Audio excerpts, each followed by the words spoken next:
trying to find something for this weekend, but I don't want to see unhinged. Just a bunch of people getting killed. I don't want to see that. Martine, I'm about to start the recording, just to let you know. And it's, Say, let's do this. It's gonna be, but I jinxed it if I say I think it's going to be a quick meeting.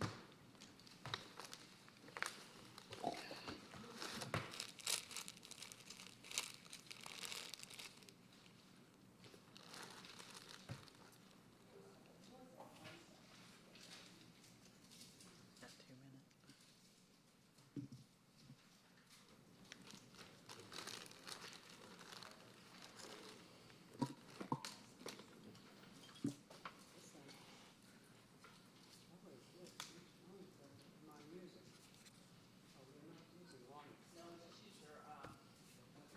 Did Dan give us these also?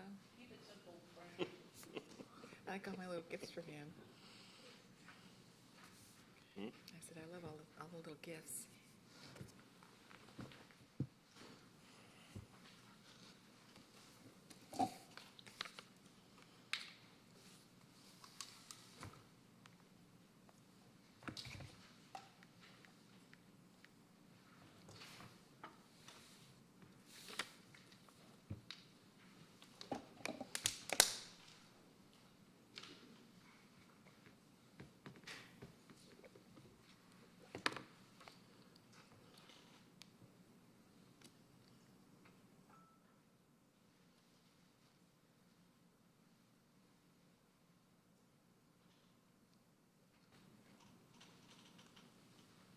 Oh, you're sitting here today?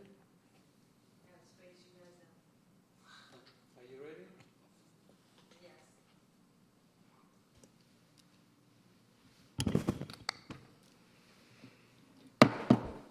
I'm going to call this September 3rd Planning Commission meeting to order.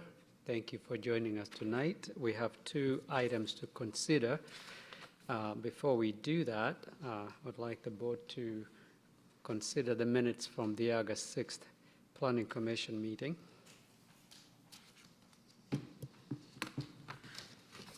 What's the desire of the board? I'll make a motion to approve the minutes from the August 6th meeting. Second. Motion has been made and properly seconded. All in favor, please raise your right hand. Motion carries. The items that are before the board tonight will be, if they are forwarded to council, will be considered on September the 28th. Council makes the final decision. We are recommending body.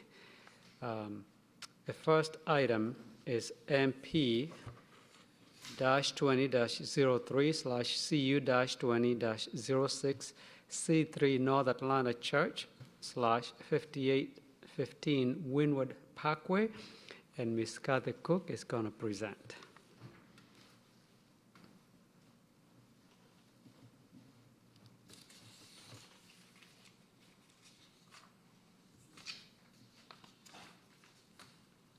Thank you, Chairman, and good evening, Commissioners.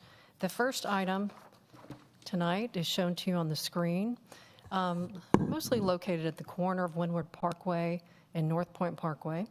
The applicant, C3 North Atlanta Church, is requesting a master plan amendment and a conditional use to Did allow... you say on the screen should be? Oh, I see it now. Oh, It okay. just popped up. Oh, wait, okay. Let's get focused. There we go. Yeah, that's clear. That was my eyes. There we go. So I don't want to say anything. Yeah, it should be, actually should be zooming out some, but I think that's good. That's clear. We can see that.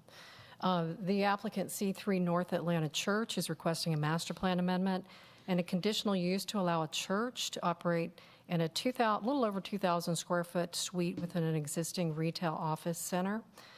The use requires a master plan amendment to add the use to Windward Master Plan Pod 66 and a conditional use to allow the church for C3 North Atlanta Church. And I'll show you what the front of that looks like just so you can get an idea of that shopping center. I'm sure you're familiar with it, but it would be on here's a better picture, top floor of the shopping center where the room is located.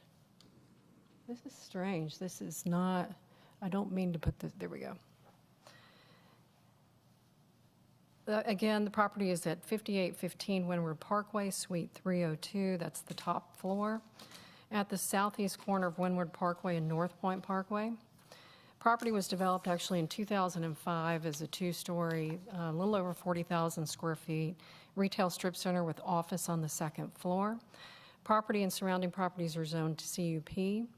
The church is a non-denominational church and is part of the C3 Church Global. And they're utilizing two spaces within the Rome suite. So they'll be, using spaces when the workspace is not in use, which is on Sunday. The C3 room is a little over 1,400 square feet, has a capacity of 100 people, and the forum room is a little over 600 square feet, has a capacity of 55 people. Two services are proposed on Sunday at 10 a.m. and at 11:30 a.m., and they anticipate the attendance of approximately 40 people at each service. The applicant requests hours of operation, and it said in the report from 7 to 5 p.m., but they have asked us to change that to 7 a.m. to 7 p.m. on Sundays to allow for setup and tear down.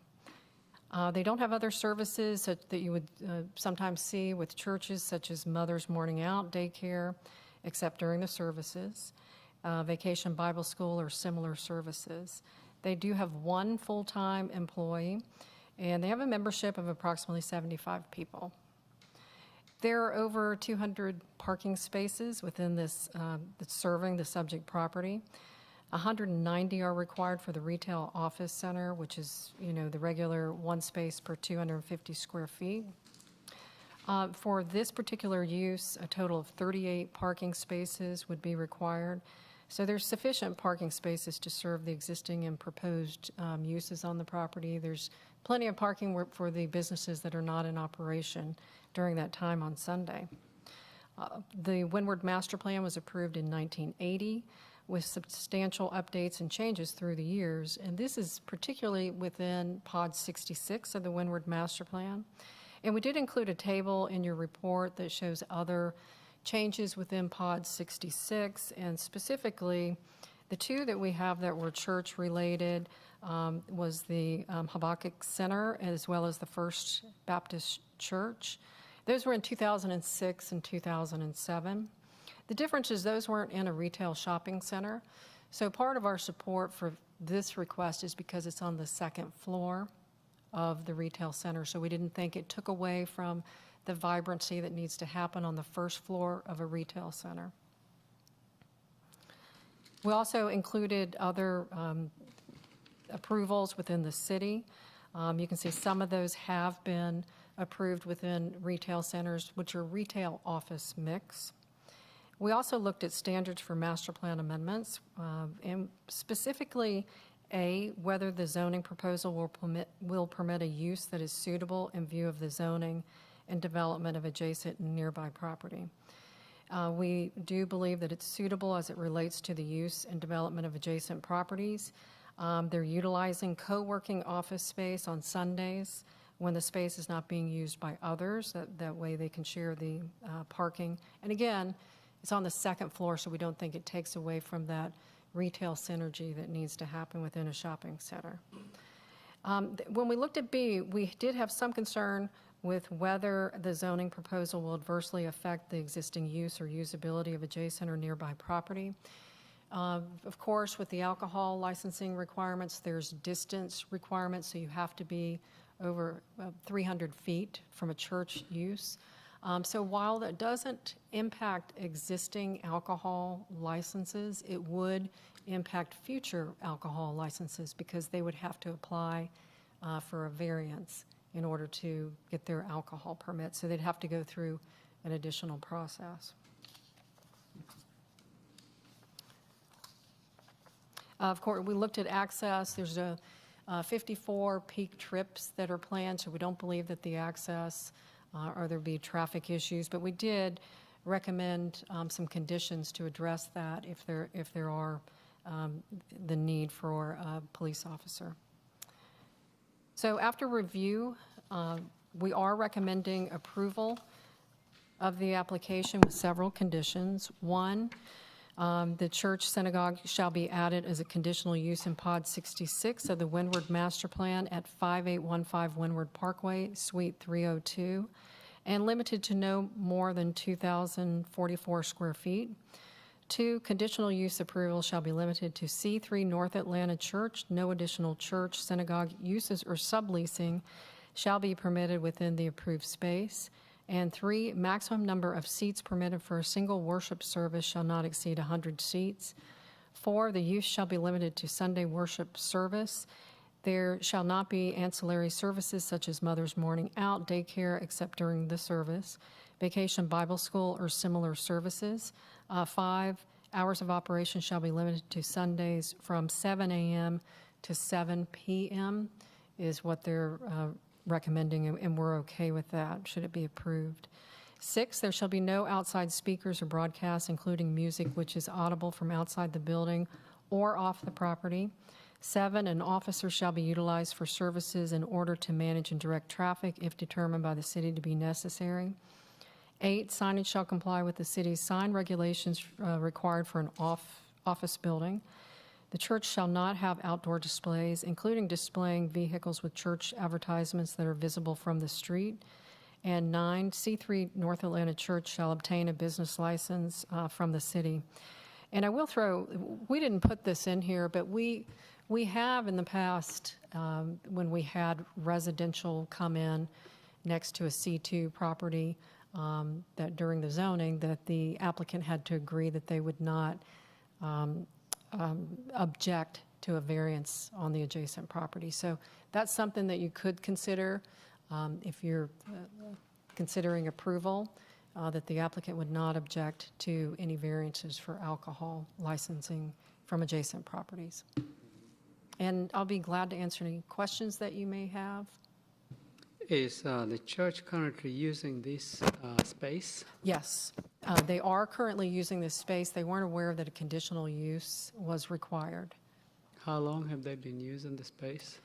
I'll have to let them answer that Okay. for you. I'm not quite sure. And with respect to the hours of operation restriction, so there is no request for use, and then this may be a question for the church for Wednesday night, just Sunday only, between 7 a.m. and 7 p.m. That's correct.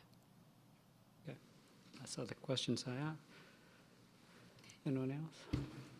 Kathy, when do you decide whether a police officer is necessary? I mean, what's the tipping point where you have to have someone come in? And it would be Eric, our transportation engineer, who would determine if working with public safety, if there's been incidents, and then he would make that call that they need to have the officer there. Okay. On the liquor license or alcohol license, that if somebody, I know where that strip center is, if somebody left and wanted to put a restaurant in and the church is in, then that would preclude or could preclude them, the restaurant, from getting a liquor license or make it more difficult?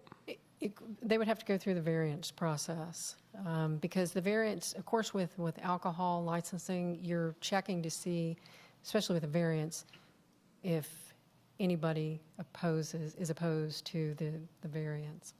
So if they have an existing license, it's not an impact, but, for instance, the Black Walnut Cafe is closed, so it could impact the new user for that restaurant. If it became a restaurant, I mean, we don't know what the use will be. But there is 3 restaurants currently on that property. I was out there yesterday and I looked at the out parcel there Yeah. of Black Walnut. Just for clarity, can you tell us what is the expense and the time frame to go through that variance? I believe the variance is for alcohol, about 45 days. And it's not I don't have the cost in front of me, but it's not the public hearing cost, which is a lot higher because of all of the extra required research as well as advertising. Thank I you. don't have that number in front of me. Okay. I can look that up, though, while the applicant's speaking. I would assume procedurally that we would not put a condition requiring that they would have no objection to a liquor license. Because they do, if this is approved by council, they obtain the right to use this particular space as conditional use. Now, based on the fact that, this is retail and restaurants are allowed, we would have to consider whether we are going to allow this conditional use that would limit another potential future applicant for an alcohol license. Certainly. But I don't think it would be the proper procedure to make them make that commitment, because they are not the only ones that make that decision. So, Oh, absolutely, yep.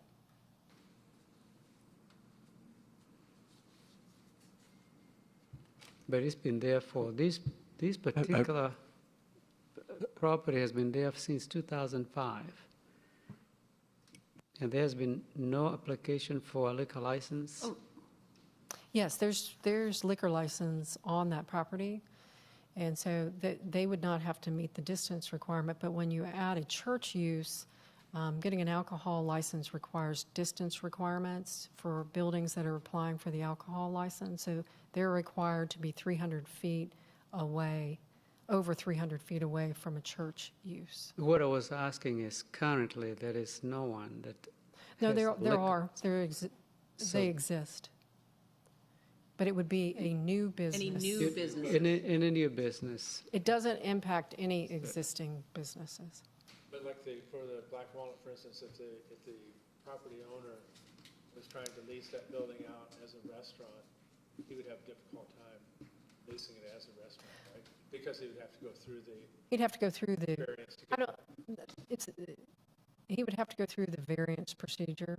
I don't know if he would think that was a difficult process. It's not a public hearing process that goes through the planning commission, but it's a separate handled by the city clerk. So it's quicker. It doesn't require the same type of input in advertising.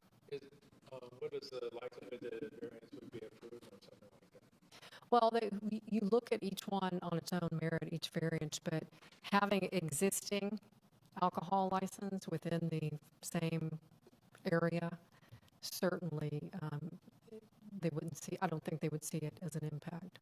So we are basically waiving that distance separation requirement if this is approved with respect to existing. Yeah, and that's effectively what we do by approving this conditional use. Yeah, and that happens a lot. Well, especially in a downtown, when you add residential, you may add residential within close proximity to somebody that already has an alcohol license, or so that happens. So if you already have it, you're grandfathered.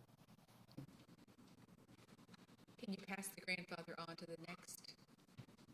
If the business is closed for 6 months, then you'd have to go back through the process.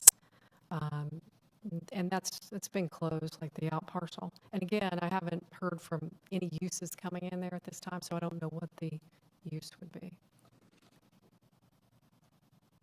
But my thinking, and this would be probably a legal question, somebody more knowledgeable of this than I am, the conditional use approval effectively eliminates that distance requirement because their current license is already. Yes, for And- existing. And I would not see why a new applicant would have to be granted a waiver where there are other facilities that don't have that requirement. And I did call and confirm with our city attorney today, and he said that if they don't already have it, they'd have to go through that process. But just like I mentioned earlier, if you already have them existing, it makes a good case for a variant. Okay, I think it's as clear as it's gonna get. Any further questions for Ms. Cook? You can always ask questions later. Thank you. We'll ask the applicant to come forward and make a presentation. It's my first time doing this. Am I going to stand here? Do I go sit where she was? You can sit there or you can stand there. I'm a preacher, so I stand You up. like standing. First of all, thank you guys so much for your time and for your consideration for this application. As Kathy mentioned, obviously, we're applying for a conditional use permit to use the Rome facility as a church space on Sundays. We're a relatively young church. We've been going for 3 years. We previously were in the Milton City Ordinance, and over the COVID season, we felt that this was the opportunity for us to move into Alpharetta, where we do most of our community work through the public school system specific to Fulton County, as well as Manning Oaks directly. I serve on the council there, the governance council, and have done so for the last 3 years. I serve on a special advisory committee to the superintendent of schools for Fulton County, as my wife and I, who is with me as well, have had a great deal of passion to serve the needs of our local community wherever we're planted. And Alpharetta happens to be home for us. And so we just feel a great deal of opportunity here. Moving into the Rome facility was just a beneficial partnership between Rome and C3 North Atlanta. They have been so gracious to allow us to use their space on numerous of occasions. And obviously most recently now to start beginning the process of coming back to public services, as COVID has obviously put a bit of a halt on public gatherings. So we've been doing our part to try to meet the current state and local ordinances to meet in public in that way. And so to answer your question just a moment ago, we have been just meeting in that space since June. And when we found out that this was a part of the process, we came directly to the team and asked them, what do we need to do? How do we be in alignment? We want a relationship with the city and a partnership with the city, not to be mavericks and buck the system. And so this is our way of ensuring that we're following the proper procedures and protocols to be in alignment with y'all's expectations of us. I hope that helps in some way, shape, or form. Our current membership, as stated, is about 75. Obviously, with COVID, that has varied and fluctuates depending on the current weekend. But as it states, we currently are only hosting one service with plans to go to 2, obviously to ensure that we stay under the threshold of the 50 at the current asked of the city or the government. We've also asked to extend the hours of operation from 7 to 7 because we're also looking at our demographic, particular to families with young children or children who are in sport, as my kids are in sport. I have a 12 and a 13-year-old who both play basketball and football. And so we recognize that that's a part of our community, and we want to be for that rather than against that. And so there's a great opportunity for us in the new year to potentially have a 5 p.m. service that would cater to and meet the needs of that demographic of people in our city and in our community. Hence the reason to change that particular line item number 5 in the recommendations to 7 to 7. Outside of that, our only intention of using the space is for Sunday gatherings. We are currently a member of Rome. We use it for just co-working space as a staff and as a team. And so we love the relationship there.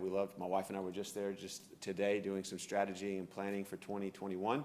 And obviously a lot of that hinges on y'all's gracious approval of this process. So I hope that helps cover some of the questions I thought I heard.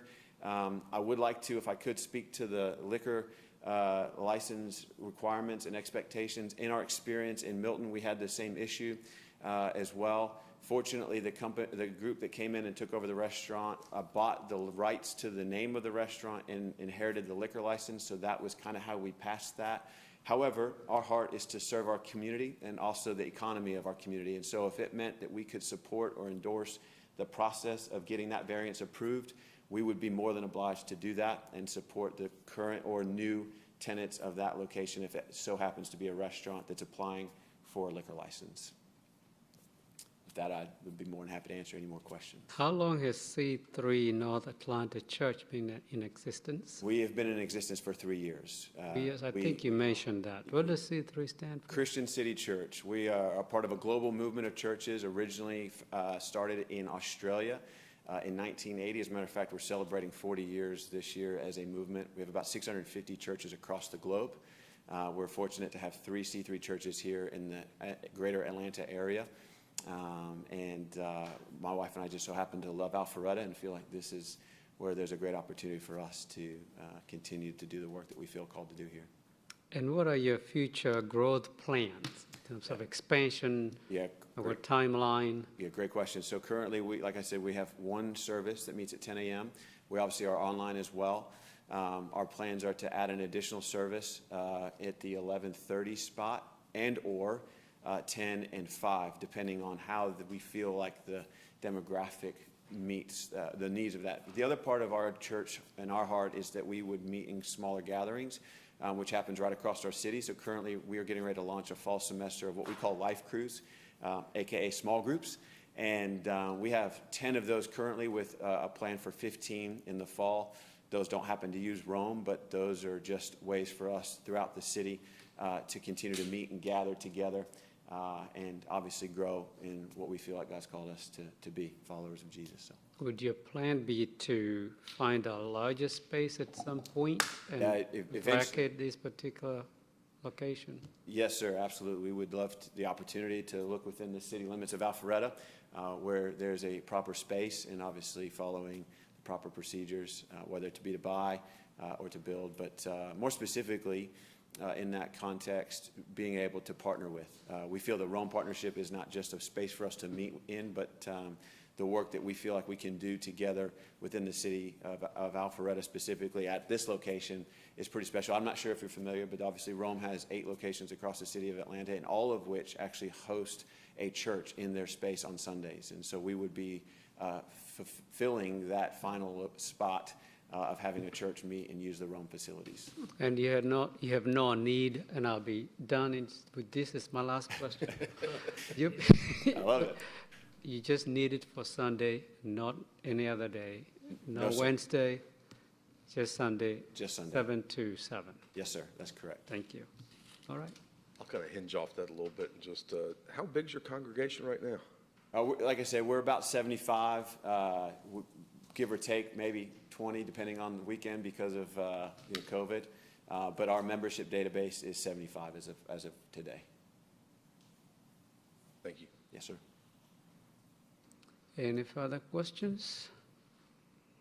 All right. I think unless we have anybody to come speak, I see 2 people in the audience. Right after the public comment, we can ask you to come make further comments if you like to. Right, absolutely. So I'm going to open this for public comment. Excellent. Anyone who wants to speak in Thank you so favor, much. please come forward. Seeing none, anyone in opposition? No one in opposition. Do you have anything else to add to that? No. Again, just thank you so much for your time and consideration. If there's anything we can do to serve you, please let us know. Thank you. I'm going to turn this application to the board for discussion and or motion. Personally, I have no objection to this. I think it's consistent with what we have seen in other places. It's limited use between 7 a.m. and 7 p.m. on Sunday. I don't see any particular impact traffic-wise on Sundays on Windward Park, where we have much more traffic during the week. There is ample parking space for a church of this size, and I don't see them creating any difficulties or challenges to existing businesses.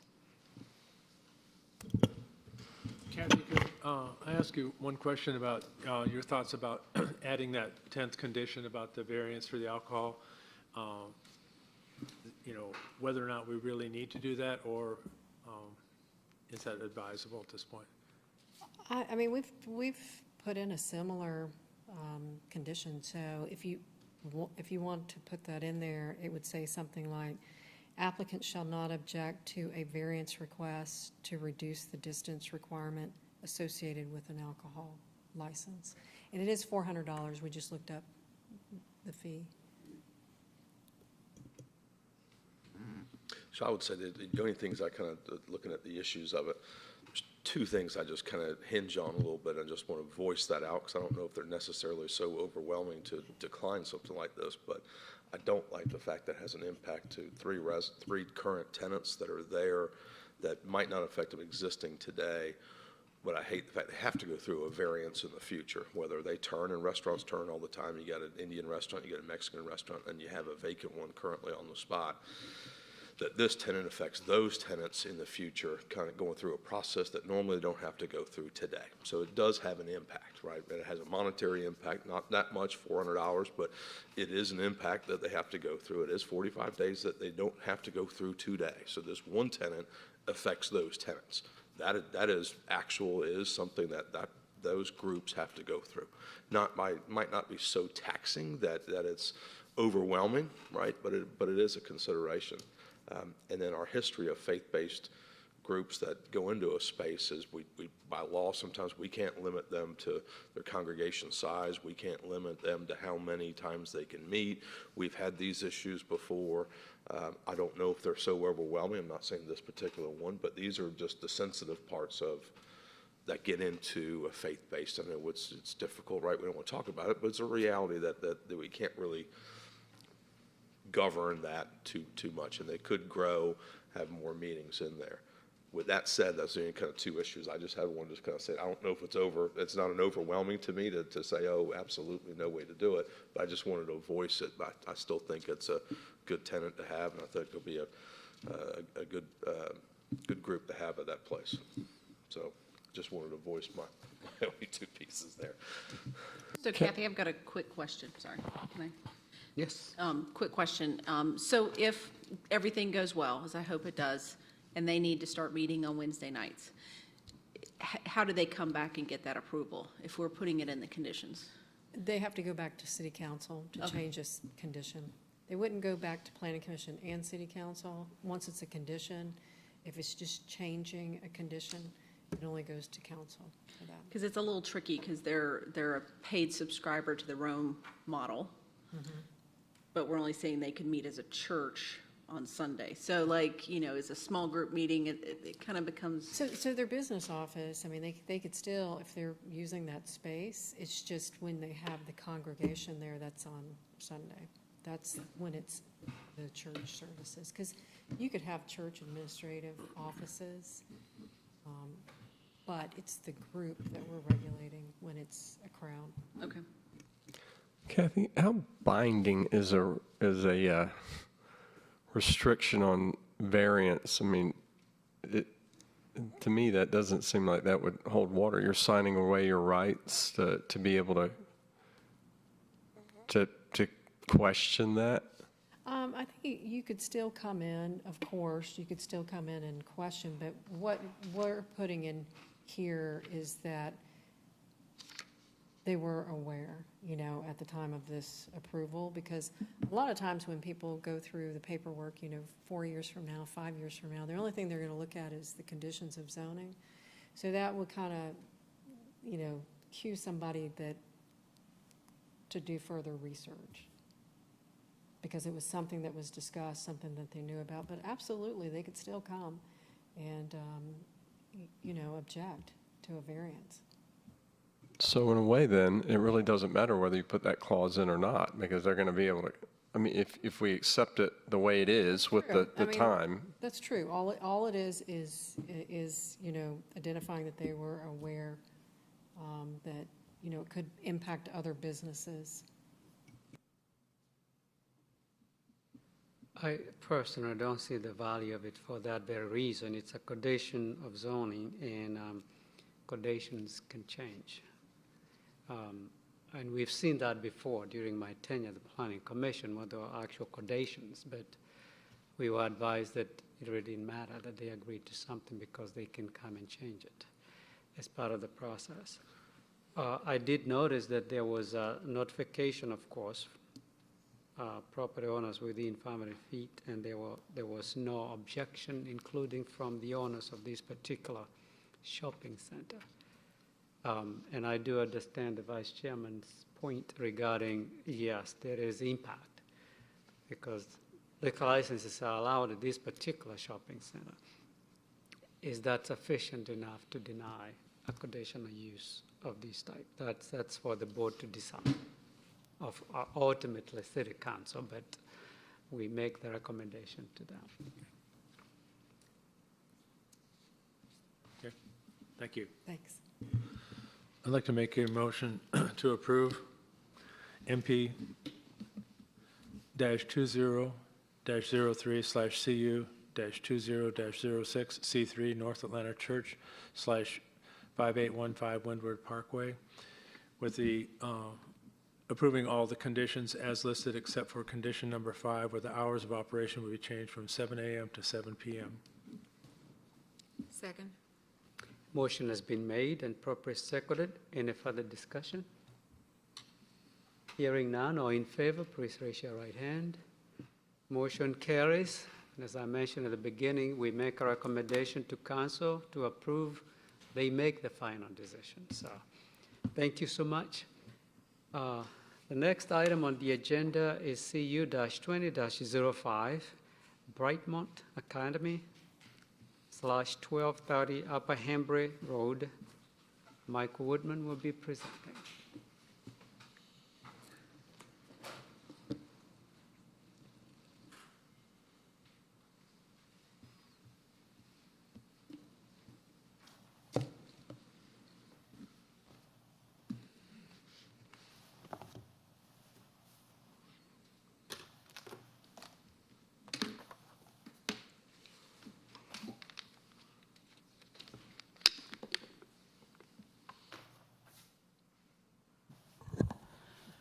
Thank you, Chairman and Commissioners. The next item before you is a conditional use to allow Brightmont Academy to operate an academic school in a 3,500 square foot suite within an existing office building.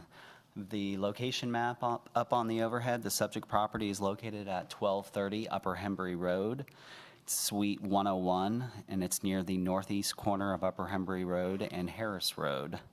This is a 1-acre property zoned OP Office Professional. It was developed in 1994 as a 2-story, 12,000 square foot office building. Surrounding properties are zoned OP to the east, which is a medical office building. The former Harry's Market is to the south. That's zoned Planned Shopping Center District. And the city of Roswell is also to the south. The property to the west is the Spirit of God Church. So that was the church that came before you last month. They were approved by City Council. So they'll be locating to the west. And then the property to the north is zoned R10, and that is the Creekside at Hembry subdivision. The Brightmont Academy is a fully accredited private school. They offer one-on-one instruction for students in grades 6 through 12, and they also offer tutoring for grades 3 through 12. The school has been operating for 20 years. They have 14 campuses in Arizona, Colorado, Illinois, Michigan, Minnesota, and Washington. The Alpharetta location would be their first in Georgia. They do not operate like a traditional school. The students arrive and depart at various times throughout the day. The academy does not provide any kind of busing, and their locations do not include cafeterias, gyms, or outdoor space.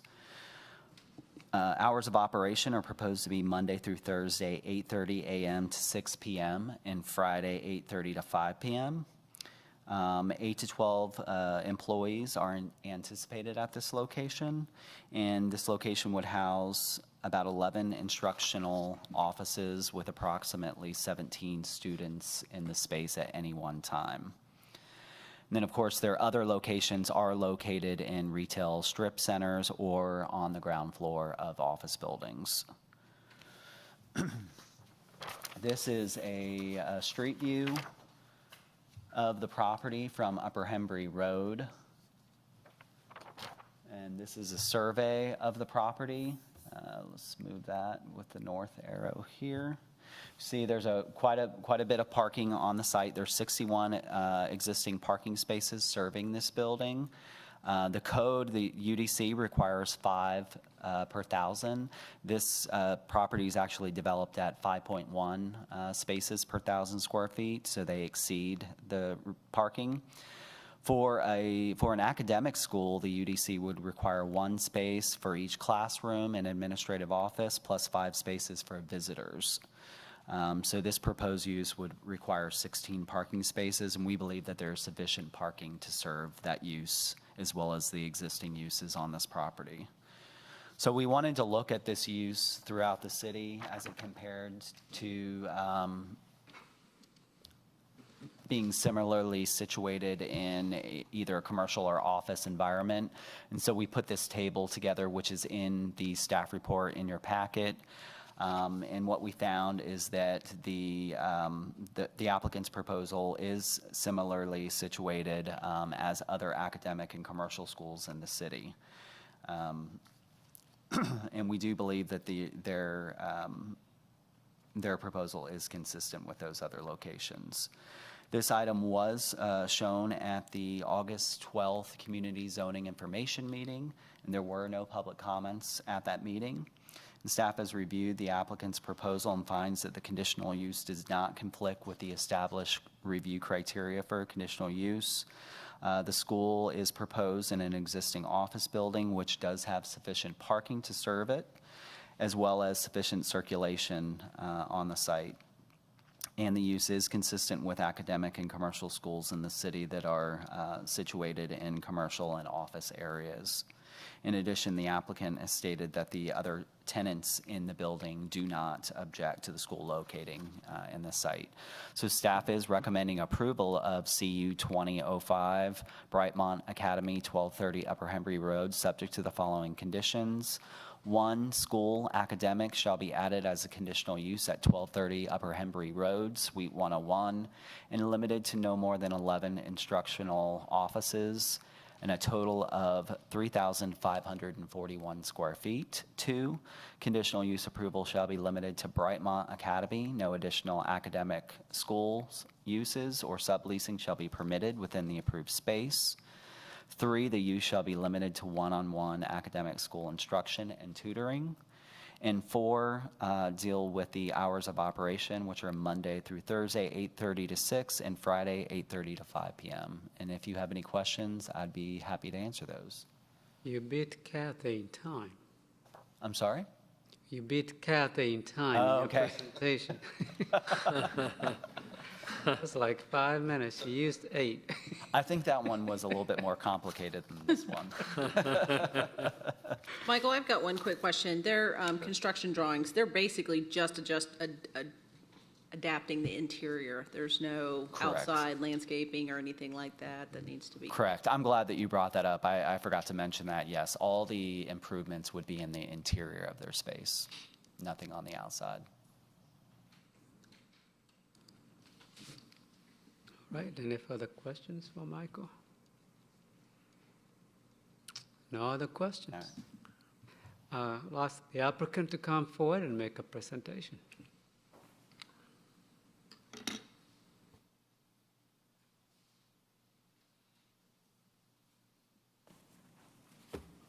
Hello, Hello, how are you?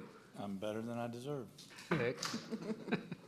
My name's Dwayne Wood, by the way, and I'm with RDW Companies, and we were the developer, the redeveloper of the property, and property owner, and the primary tenant of the building is here with us tonight, Ray Bachman, as well.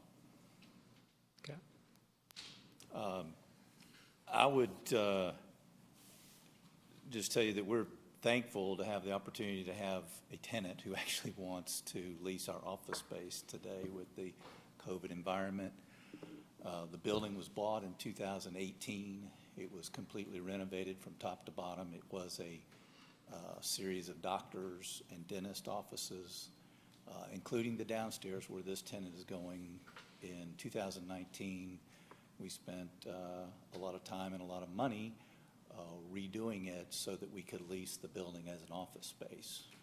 This particular tenant will require us to build some additional offices in the space and do a few things on the interior, and the planning and permitting department is requiring some additional fire alarm and things of that nature, which we're prepared to do, but the space will work fine. The tenant that we just recently leased to next door is fine with it. They've got no problem with it. I've sent to the staff and let them know they've seen the email. And Ray and his people certainly have no issue with it as well. We feel that this use would not be any different than the pediatrician's office that used to occupy that downstairs with kids and parents coming in and out all day long. So we see it being very compatible and are thankful to have a tenant. And I'm happy to answer any questions that you may have. Does any one of the board members have any questions? No? Well, this is going very well, Mike. No questions from the board. Thank you. All right, Yeah, I'd thank like you. to say thank you for your investment in that area and that building. Thank you. Anyone would like to speak in favor of this application? Seeing none, anyone in opposition? No one in opposition? Anything else you'd like to add? No. Thank you. I'll turn this over to the board for discussion and our motion. I live close to this property. Of course, I go down to Upper Hembry all the time. I tell you, over the years, I've seen kind of the growth of the doctors and the medical kind of space kind of there, and then there's headwinds and market conditions and stuff like that. It's been difficult recently for this area. Maybe I'm a little sensitive about this area with development at Wills Road that we did, but I love to see the activity in this area. It needs it. It's good to see this revitalization. It's good to have new tenants come back. So I know I drove the property and I went up and down looking at parking and looking at the area and things like that. And I couldn't really see anything there that stuck out as being an impediment to having a tenant like this in that space. I particularly like the proposed use, the tutoring of elementary school and high school kids, one-on-one. So there is very little activity around the building during the day. That's very much needed. If there's not any comments from the rest of the commissioners, I'll go ahead and like a motion to approve CU-20-05 Brockmont Academy, 1230 Upper Hembry Road. I'll second. Motion has been made and properly seconded. Any further discussion? Hearing none, all in favor, please raise your right hand. Motion carries unanimously, and as I mentioned, it's going to go to council on September the 28th for consideration. Is there anything else the board needs to consider before I adjourn the meeting? The meeting is adjourned. It's about 7:15. Set a new record.